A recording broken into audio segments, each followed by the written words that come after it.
नमः सिद्धेभ्यः। ओम नमः सिद्धेभ्यः।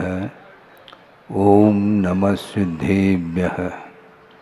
मंगलम भगवान वीरो मंगलम गौतमो वने मंगलम कुंदकुंदाद्यो जैन धर्मोस्तु मंगलम सर्वमंगलमांगल्यम सर्वकल्याणकारकम प्रधानम सर्वधर्माणां जैनम जयतु शासनम।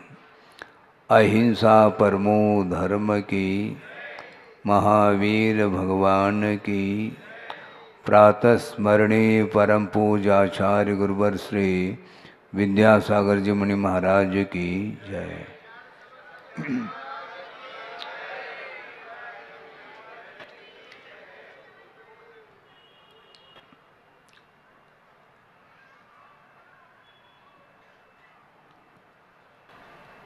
आगम के आधार से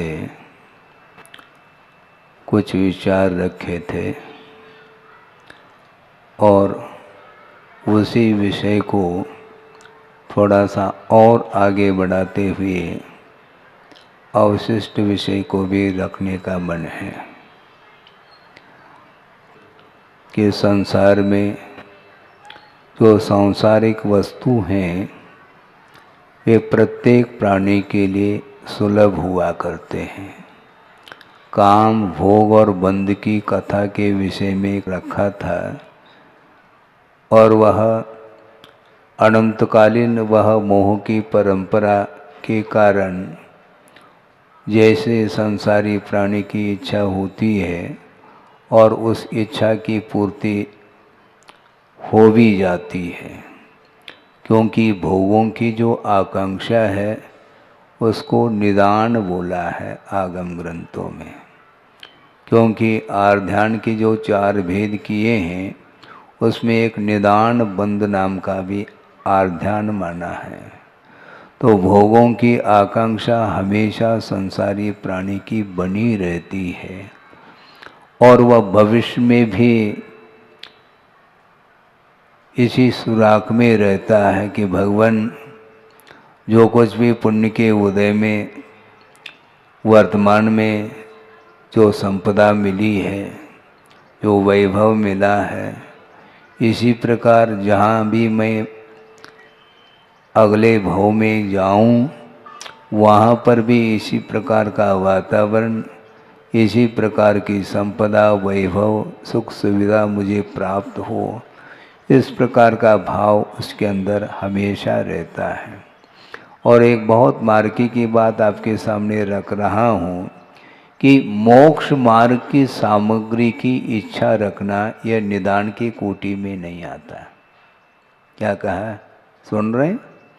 मोक्ष मार्ग की जो सामग्री है, उसकी जो चाह है, उसकी जो इच्छा है, वह संसार के लिए कारण नहीं है, इसलिए उसको निदान की कोटि में नहीं रखा है। जैसे समझने के लिए प्रतिदिन श्रमण लोग भी प्रतिक्रमण आदि करते हैं, उसमें क्या इच्छा रखते हैं?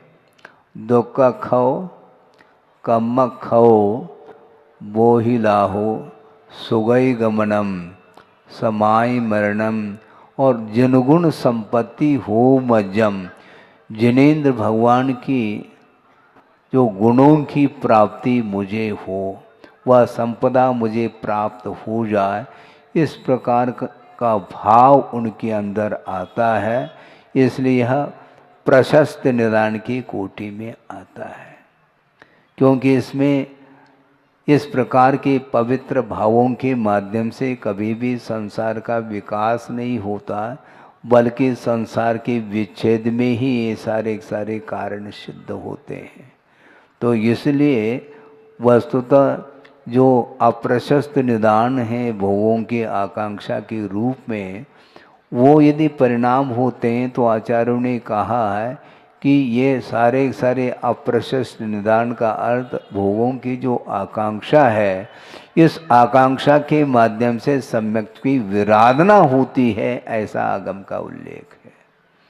इसलिए हम प्रभु की आराधना करने के लिए उपस्थित हैं गुरु की आराधना करने के लिए एकत्रित हुए हैं।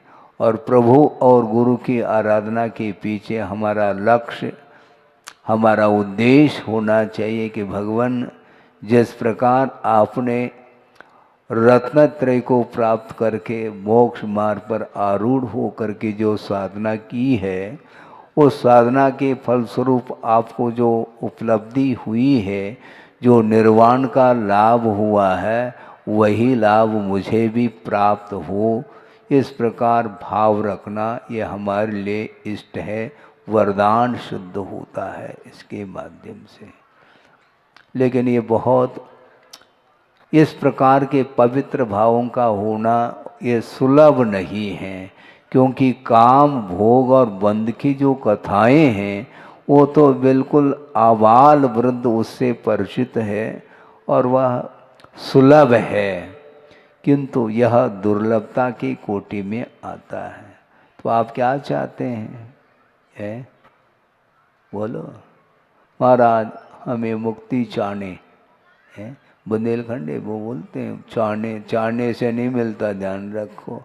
मुक्ति तो हर व्यक्ति चाहता है, किंतु भुक्ति छोड़ने की बात करो। 4 बार तो भोजन करो और हमें मुक्ति मिल जाए, ये कैसे मुक्ति मिलेगी? पहले भुक्ति से मुक्ति मिलेगी। पहले विषयों का परित्याग करने का भाव जो आएगा वही मुक्ति तक ले जाने में कारण सिद्ध होता है। और आपके सामने एक पुण्यार्जक खड़ा हुआ है और उनके विषय में भी आप लोगों ने भाव रखे कि महाराज आप इनके लिए जो पद देओ, यही कहा था संचालक महोदय ने कहा था। हमने सोचा कि शायद वही घोषणा करेंगे, हमारे ऊपर छोड़ दी उन्होंने। और कोई बाधा नहीं, क्योंकि भरत का चयन तो हुआ है। अब इनके लिए कौन सा पद दे महाराज, यज्ञ नायक दे कि कौन सा दे? हमारे विचार से इनकी हाइट और हेल्थ की अपेक्षा से बाहुबली का पद इन्हें मिल जाए तो ज़्यादा अच्छा है। ठीक है? क्यों? ठीक है ना? हाँ हाँ बिल्कुल, क्योंकि भरत से भी बाहुबली की ऊंचाई ज़्यादा थी। बल्कि वृषभनाथ भगवान 500 धनुष प्रमाण उनके शरीर की ऊंचाई थी, हाइट था, और उससे भी 525 धनुष प्रमाण शरीर की अवगाहना बाहुबली की थी। इसलिए हमने यही पद उपयुक्त समझा है। हाँ, मोक्ष भी जल्दी हुआ बताते हैं। सुनो, वृषभनाथ भगवान यद्यपि मोक्ष मार्ग के नेता रहे हैं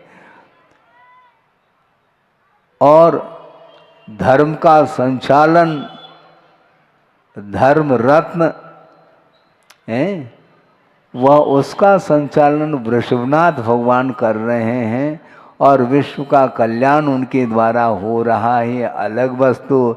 किंतु वृषभनाथ भगवान से भी पूर्व में मोक्ष का लाभ, निर्वाण का लाभ यदि हुआ है तो बाहुबली को हुआ है, ये ध्यान रखो। हाँ, इसको अच्छे ढंग से संभाल करके रखो इस पद को। हाँ, और बाहुबली के द्वारा ही हुंडावसुप्रिणी की देन है कि युद्ध में भरत क्या होता है, भरत की हार हो जाती है और बाहुबली जीत लेता है। किंतु बाहुबली इस युद्ध में तो विजय प्राप्त कर ली, किंतु अनादिकालीन जो मोह की परंपरा है, उस परंपरा को भी विच्छिन्न जो किया है बाहुबली ने ही। वृषभनाथ भगवान के पहले 8 कर्मों का विच्छेद करके निर्वाण पद को भी प्राप्त कर लिया है। इसलिए तद्गुण लब्धये, ये ध्यान रखो। आपको जो बाहुबली पद मिला है यह भी जनगुण संपत्ति के लिए मिला है, ये ध्यान रखना। ऐसा नहीं कि हमेशा तुम युद्ध ही करते रहो। युद्ध तो किया, बहुत अच्छा किया है, किंतु लक्ष्य क्या होना चाहिए? तीनों युद्धों में विजय को प्राप्त कर लिए और उसके उपरांत उनको वैराग्य हो गया कि वस्तुतः संसार में कोई चीज अच्छी नहीं है। तीनों युद्धों में विजय प्राप्त होने के उपरांत भी चक्रवर्ती के मन में क्या भाव आया? सोचो, आप बैठ जाइए। हाँ, आपका ही वर्णन चल रहा है। हाँ। चक्रवर्ती की हार हुई है और तीनों युद्धों में विजय प्राप्त करने के बावजूद भी, और वह भरत चक्री क्षायिक सम्यक दृष्टि है, अवधि ज्ञान है और उसी भव से वह मुक्त होने वाले हैं। इसके उपरांत भी उनको उनकी बुद्धि काम नहीं कर पाई कि चक्रवर्ती का प्रभाव अपने परिवार के ऊपर भी पड़ता है क्या नहीं पड़ता है, इसका उनको ख्याल नहीं आया और चक्र चलाने का भाव उनके अंदर आया है। सोचो ये क्यों होता है, विचार करो। हालांकि क्षायिक सम्यक दृष्टि है और क्षायिक सम्यक दृष्टि का संसार में अधिकतम रहने का जो काल है, भव की अपेक्षा से 4 भव उनके शेष रहते हैं। एक वर्तमान का भव, और मान लो उसने सम्यक को प्राप्त करने के पूर्व में यदि मनुष्य आयु का बंद किया है तो वह भोग भूमि का मनुष्य बनता है और वहाँ से नियम रूप से देव पर्याय को प्राप्त कर लेता है और वहाँ से च्युत होकर के मनुष्य पर्याय को प्राप्त करके वो मुक्त हो जाता है। इस प्रकार क्षायिक सम्यक का संसार में रहने का जो भव के अपेक्षा से काल है वह 4 भव माने गए हैं, किंतु भरत चक्री के में ये बात नहीं आ रही है और उसने अपने ही अनुज के ऊपर चक्र चलाने का भाव आया, किंतु चक्र परिक्रमा दे करके रुक जाता है। उस समय बाहुबली सोचते हैं कि यह संसार का स्वरूप है, अभी हमें यहाँ रुकना नहीं, जल्दी से जल्दी संसार से पार होना है। आप ही चक्री बने रहो, चक्रवर्ती की संपदा, ये वैभव, इसके स्वामी आप बने रहो, मैं 3 लोक का स्वामी बनूंगा, ऐसा मन में भाव आया और निकल गए, कड़ गए वह संसार से। इसको बोलते हैं भेद विज्ञान। ये बहुत दुर्लभ है बंधुओं। जनगुण संपत्ति हो मध्यम, इस प्रकार श्रमण लोग भी प्रतिदिन भावना रखते हैं, क्योंकि वस्तुतः जो आत्मिक गुण हैं वे ही शांति के लिए, सुख के लिए कारण बन सकते हैं। अन्य जितने भी गुण हैं वह गुण नहीं, लौकिक जितने भी गुण हैं, जो कलाएं हैं, वो अपने आप में एक दूसरे को प्रभावित करती रहती हैं, किंतु उनका भी विनाश हो जाता है। शरीर, दिव्य शरीर मिल जाता है पुण्य के उदय से, किंतु वह भी विनाश को प्राप्त होता है। तीर्थंकर का शरीर, उसके साथ तुलना किसी की भी नहीं की जा सकती है, किंतु जिस समय निर्वाण को प्राप्त होते हैं उस समय उनका जो शरीर है वह कपूर की भांति उड़ जाता है, नख और केस बच जाते हैं और उसका संस्कार करने के लिए अग्नि कुमार देव उतर करके आ जाते हैं। और ये शांत राग रुचि भी, ये जो उनके शरीर के बारे में जो वर्णन किया है, उस दिव्य तम शरीर के उपरांत मिलने के उपरांत भी वह पौद्गलिक वस्तु है, पौद्गलिक एकमात्र मटेरियल है। सर्वम इदम पौद्गलिकम, ऐसा गुरुदेव ने एक बार कहा था। जो कुछ भी इंद्रिय के माध्यम से पदार्थ ग्रहित हो जाता है और सारा सारा पौद्गलिक माना जाता है, और पूरन और गलन ये उसका स्वभाव है, उसका स्वरूप है। इसलिए आप अपने शरीर को बनाए रखना चाहते हैं, वह कितने भी कोशिश करो। बालक होता है, उसके गाल मालूम है कैसे लगते हैं? टमाटर के समान लाल सुर्ख होते हैं, लेकिन वह कब तक सुर्ख रहेंगे? लाल सुर्ख है। वो 8 साल का बालक है, लाल सुर्ख है, और एक जीरो सामने आ गया, मान लो 80 साल का हो गया, तो उसके गाल क्या हो गए हैं? झुर्रियाँ पड़ जाती, महाराज कह रहे हैं। भीतर चले जाते हैं, आंखें धस जाती हैं, और हड्डी हड्डी पसली पसली दिखाई देता है। ये है तुम्हारी पर्सनालिटी है। यंग एज में हमारी पर्सनालिटी देखो, क्या तुम्हारी पर्सनालिटी मान लो 80-90 केजी है, मान लो यही तुम्हारी पर्सनालिटी है। वह सारा शरीर वह सप्त धातु से निर्मित है, अपवित्र वस्तु के द्वारा जिसकी रचना हुई है, और उस शरीर को ले करके हम अपने आप को मानते हैं, मेरा रूप देखो, मेरा बल देखो, हैं? ये सब क्या है? इसको बोलते हैं कि वस्तु तत्व का बोध नहीं होने के कारण ही ऐसा होता है। ये प्रतिदिन आप देखते हैं, आप भगवान का दर्शन तो बाद में करते हैं, अपने आप का दर्शन आप आईने में पहला करते हैं। उठ करके नहा धो करके वस्त्राभूषण पहन करके, और क्या करते हैं? मुख का दर्शन। क्यों? बिना दर्पण के मुख का दर्शन नहीं होता है, और हम आत्मा का दर्शन करना चाहते हैं। ऐसे होगा क्या? सोचो, विचार करो। और वह अनेक प्रकार के सुगंधित वस्तुओं का इस्तेमाल करता है? क्या क्या लगाते हैं?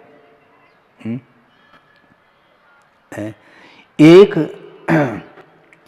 लगाने का क्रीम होता है, और एक खाने का भी क्रीम होता है। महाराज कौन सा? आइसक्रीम।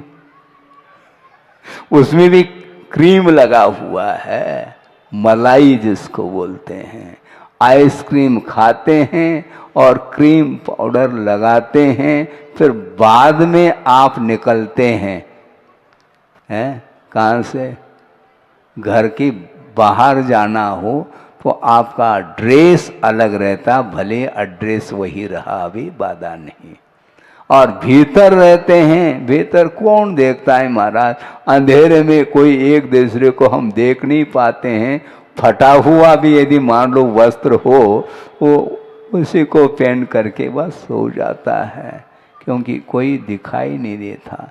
वस्तुतः देखा जाए स्वयं के लिए ये सारे वस्तुओं का जो प्रयोग करता है वह दूसरे के लिए कर रहा है, स्वयं के लिए नहीं। इसी को बोलते हैं प्रदर्शन, और प्रदर्शन के माध्यम से ही दर्शन नहीं हो पाता। ये सारा शरीर भौतिक वस्तु से निर्मित है, और वह रूपी पदार्थ है, और उसको लेकर के वो फूला नहीं समाता, जबकि आत्मा का स्वरूप इससे बिल्कुल पृथक है। वह किसी भी इंद्रिय का विषय बन ही नहीं सकता। वह आत्म तत्व अमूर्त माना गया है।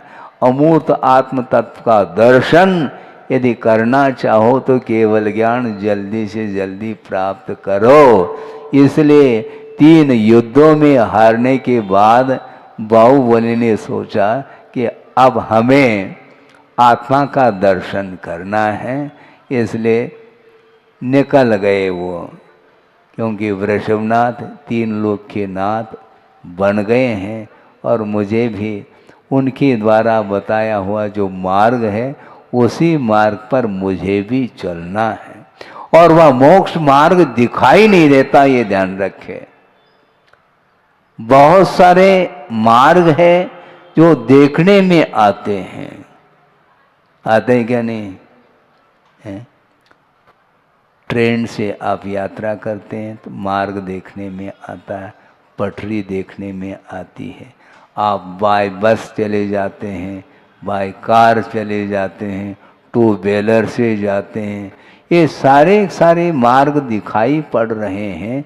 किंतु जलयान से भी यात्रा होती है, मार्ग देखने में आता है। चारों ओर वह सागर समुद्र है, जल ही जल दिखाई पड़ रहा है, किंतु उसमें भी मार्ग है।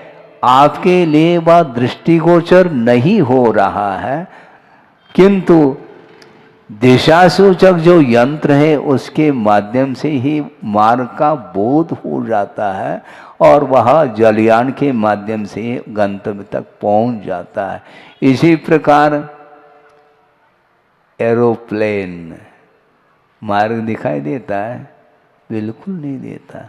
आसमान में वह हवाई जहाज उड़ रहा है, उड़ान ले चुका है और हजारों किलोमीटर की यात्रा वह घंटों ने मिनटों में कर सकता है, किंतु वह दिशा देखने को नहीं मिलती। इसके उपरांत भी उसमें भी दिशा सूचक यंत्र ही फिट किए हैं, उसके माध्यम से ही वह अपने लक्ष्य तक वह पहुंच जाता है। किंतु मोक्ष मार्ग देखने में नहीं आता, वह श्रद्धा की किरणों के माध्यम से ही उस मोक्ष मार्ग को हम देख पाते हैं। दिखाई बिल्कुल नहीं देता। महाराज आप कुछ बताओ, बताए तो जा सकता है, किंतु वह आस्था की वस्तु है, श्रद्धान का विषय है और श्रद्धान और विश्वास के बल पर ही वहाँ तक हम पहुँच पाते हैं। इसलिए मोक्ष मार्ग पर विश्वास करना बहुत कठिन है और ये दुर्लभतम वस्तु है और इसके माध्यम से ही हम आगे बढ़ेंगे, क्योंकि मोक्ष मार्ग की प्रथम सीढ़ी कहा है छड़ालाकार ने, या बिन ज्ञान चरित्रा, ऐसा कहा है। सम्यक दर्शन के बिना चारित्र और ज्ञान अपने आप में उसमें समीचीनता नहीं आ सकती है। ज्ञान से शून्य कोई भी जीव नहीं है, इसके उपरांत भी वह ज्ञान में समीचीनता नहीं होने के कारण उसके जो आचरण है उस आचरण में भी विपरीतता पाई जाती है। और ज्ञान और चारित्र को समीचीन बनाने में सक्षम यदि कोई है तो वह सम्यक दर्शन है, और जिस समय सम्यक दर्शन उत्पन्न होता है उसी समय वह ज्ञान सम्यक रूप में परिवर्तित हो जाता है और इसके माध्यम से ही वह मोक्ष मार्ग बनता है। देखने में आता है कि वस्तुतः ग्रहण करने योग्य क्या वस्तु है और हे अर्थात छोड़ने योग्य क्या वस्तु है, इसका परिज्ञान आस्था के ऊपर ही निर्धारित है। और आस्था जब जागृत होती है तो ज्ञान में समीचीनता आने के उपरांत वह ग्रहण करने योग्य पदार्थ को ही ग्रहण करने का पुरुषार्थ करता है। इसके उपरांत भी सोचो विचार करो, क्षायिक संवेदनशील होने के बावजूद भी वह बुद्धि काम नहीं कर रही है। किसकी? भरत चक्री की। आपके पास क्षायिक संवेदनशील है? ओम शांति। ओम शांति का अर्थ क्या? वह है ही नहीं। आज कितना भी पुरुषार्थ कर लो, सम्यक दर्शन को तो प्राप्त किया जा सकता है जन्मबिंब दर्शन आदि निमित्तों के माध्यम से, किंतु क्षायिक के रूप में परिवर्तित करने के लिए केवली श्रुति केवली आदि का सानिध्य प्राप्त करने की आवश्यकता पड़ती है। उनके सन्निधान के बिना वह क्षायिक सम्यक तो उत्पन्न नहीं हो सकता। इसके उपरांत भी एक महत्वपूर्ण विषय आपके सामने ये रखना चाहता हूँ।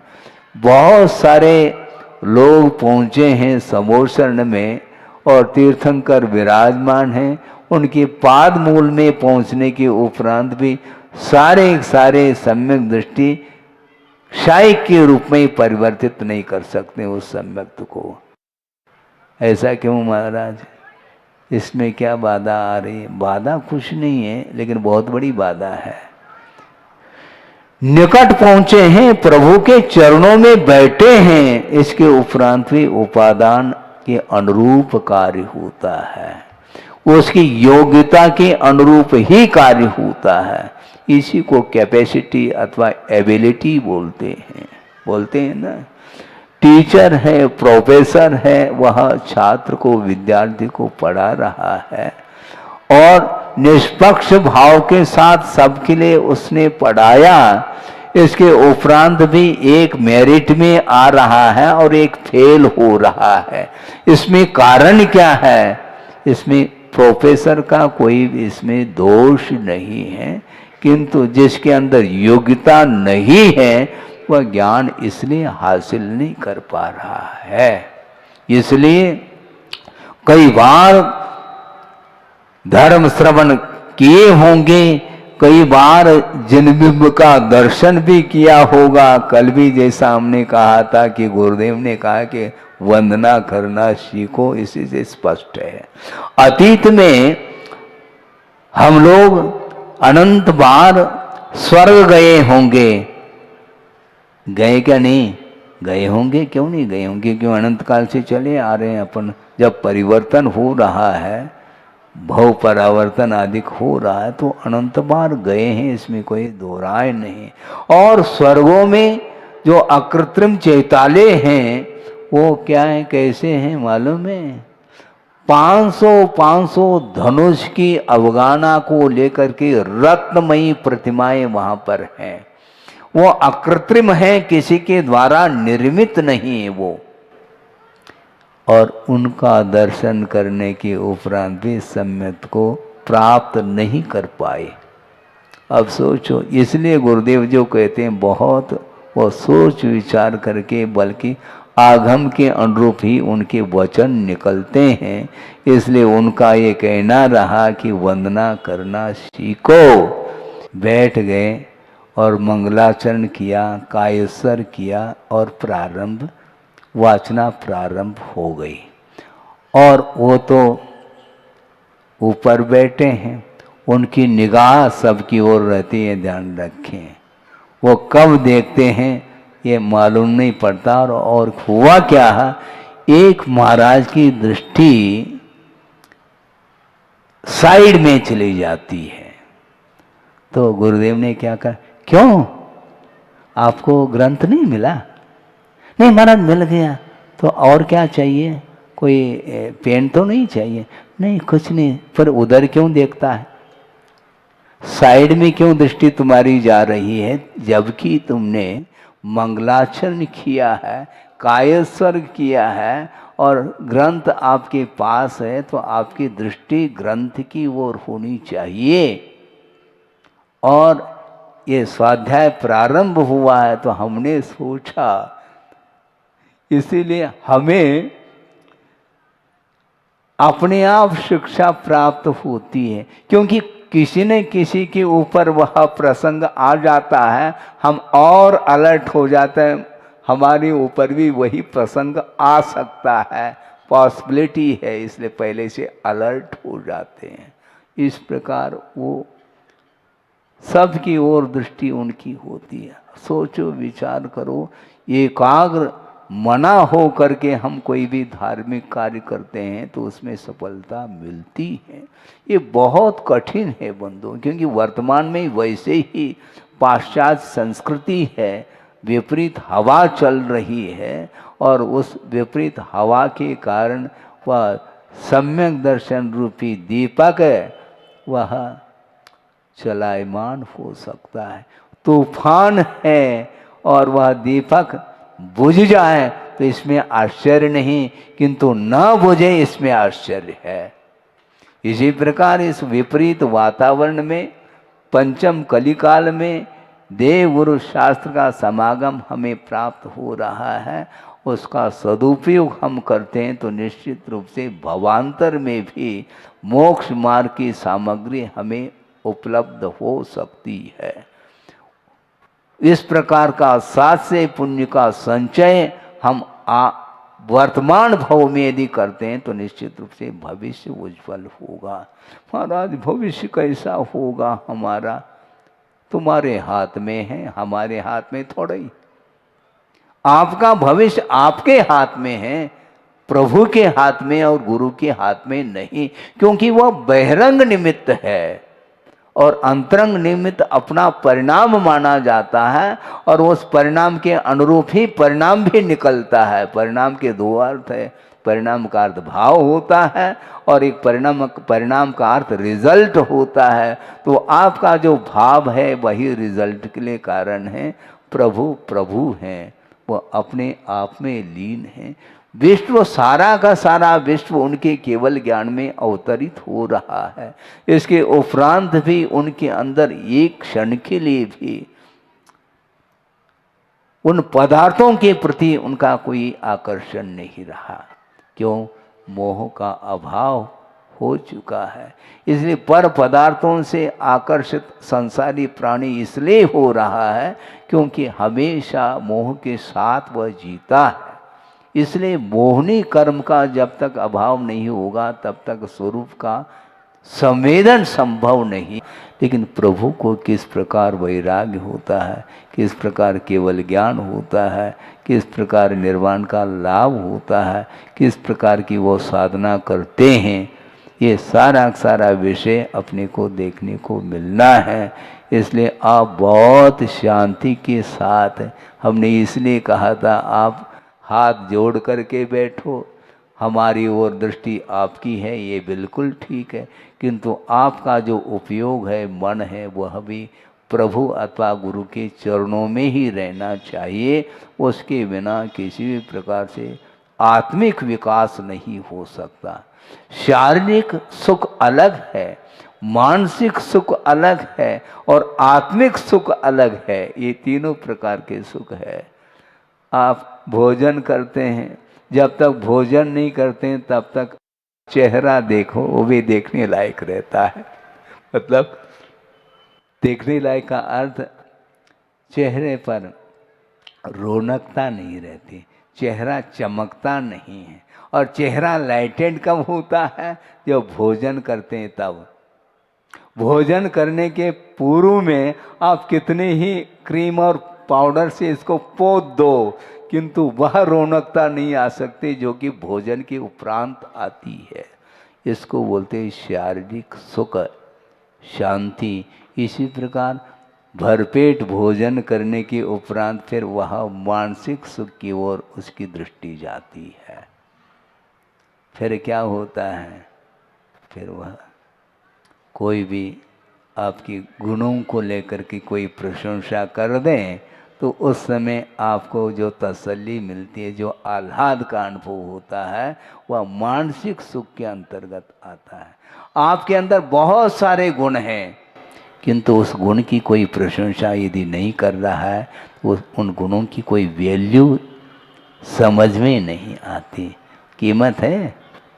मान लो एक छात्र है, मेरिट में आ चुका है, 100/100 नंबर लेकर के आया है, लेकिन जब तक राष्ट्रपति पुरस्कृत नहीं होगा तब तक उसको आनंद नहीं आता।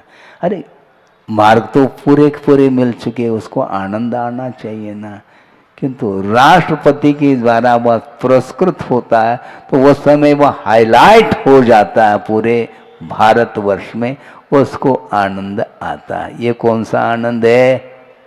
ये केवल मानसिक आनंद है, ये ध्यान रखो। शारीरिक आनंद अलग है, वासनिक अलग है और आत्मिक आनंद अथवा सुख अलग होता है, जो कि वह कर्माधीन नहीं हो सकता। कर्मातीत जो आनंद है वही शाश्वत आनंद माना जाता है, वह अविनश्वर सुख माना जाता है, वह कभी भी अंत को प्राप्त नहीं होने वाला। वह कभी भी बीच बीच में अंतर को लेकर के वह सुख उत्पन्न नहीं होता, किंतु निरंतर वो सुख की संतति बनी रहती है। अभी करंट है और आप शीतलता ले रहे हैं पंखा के माध्यम से, और करंट चली जाए, गोल हो जाए, गोल मतलब अभी चौकर है क्या, गोल का अर्थ समाप्त हो, बिजली गोल हो जाती है, नहीं बिजली चली जाती है तो घूमना बंद हो जाता है पंखे का, वो शीतलता प्राप्त नहीं होती। इसी को बोलते हैं अंतरित उदय। बीच बीच में वह कभी साता का उदय आता है, कभी असाता का उदय आता है, कभी पाप का उदय, कभी पुण्य का उदय, तो कभी धूप और कभी छाव वाली बात आती है, तो सुख में निरंतरता नहीं रहती है।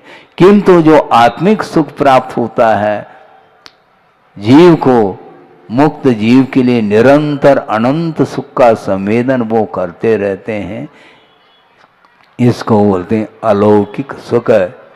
और लौकिक सुख का अर्थ क्या, लौकी खाओ और क्या, हाँ लौकी खाओ उबली हुई, हाँ स्वास्थ्य खराब हो गया है तो अब हैवी डाइट नहीं ले सकते हैं, लाइट भोजन है, लाइट में बैठ के नहीं, लाइट भोजन का अर्थ हल्का भोजन किया जाता है। किसी को बुखार आ गया है तो वह दाल का पानी, दाल भी नहीं, दाल का पानी से ही प्रारंभ करते हैं बुखार उतरते ही, और उसको लौकी का सूप, टमाटर का नहीं, ध्यान रखो बहुत कठिन है। तो अब इसमें क्या सुख है मुझे बोलो आप। अब अलौकिक सुख की तुलना करना चाहो, ये सब बांध बूंद करके रखो। सांसारिक जो कुछ भी आकर्षण है उससे जब तक हम ऊपर नहीं उठेंगे तब तक हमें वह केवल ज्ञान प्राप्त नहीं होगा। और केवल ज्ञान को प्राप्त करने के लिए हमें क्या करना है, मोह का जो स्विच है उसको ऑफ करना पड़ेगा, तब वह केवल ज्ञान रूपी ज्योति प्रकट होगी। मोह को छोड़ना चाहो महाराज, हमारी बस की बात नहीं है, तो हमारी की बस की बात नहीं, बस की हो ट्रेन की हो, आपको आज नहीं कल करना पड़ेगा। क्योंकि जो हे वस्तु है उसका परित्याग किए बिना मुक्ति मिलेगी नहीं, और हे भूत वस्तु का परित्याग करने के लिए निरंतर पुरुषार्थ करने की आवश्यकता पड़ती है। और क्षयिक सम्य दृष्टि होने के उपरांत भी चक्री के ऊपर अपने चक्रवर्ती बाहुबली जो अनुज है उसके ऊपर चक्र चलाने का भाव है। इसी को बोलते हैं कषाय, मान कषाय इसी को बोलते हैं। क्योंकि मान हानि हो गई, 3 युद्धों में हार हो गई चक्री की, अब क्या करें, कुछ समझ में बात नहीं आ रही है, ऐसा ही होता है। ये अतीत का पाप कर्म का उदय आता है तो इसी प्रकार होता। हालांकि वही चक्रवर्ती बने ये बात अलग है, क्योंकि पुण्य स्टॉक में है, लेकिन थोड़ा बहुत तो असर पाप कर्म का उदय जब आया इस प्रकार फील करना पड़ा। इसी प्रकार संसार दशा में बहुत सारे ऐसे निमित्त होते हैं जिसके निमित्तों के उदय से कभी पुण्य का कभी पाप का इस प्रकार यह बदलाव आता जाता है। उतार चढ़ाव हमेशा रहता है, इसलिए उस ओर ध्यान नहीं देना चाहिए, किंतु अपने कर्तव्य को कभी भी भूलना नहीं चाहिए। आप कितनी बार भी परीक्षा में बैठो, फेल भी हो जाओ, किंतु बार बार आपको पुरुषार्थ करना ही होगा। और पुरुषार्थ के माध्यम से ही हम इच्छित वस्तु अर्थात जो मोक्ष तत्व है, जो अलौकिक सुख है, उसको उपलब्ध कर सकते हैं। सभी लोग जल्दी से जल्दी उपलब्ध कर ले। इस पवित्र भावना के साथ अहिंसा परमो धर्म की जय।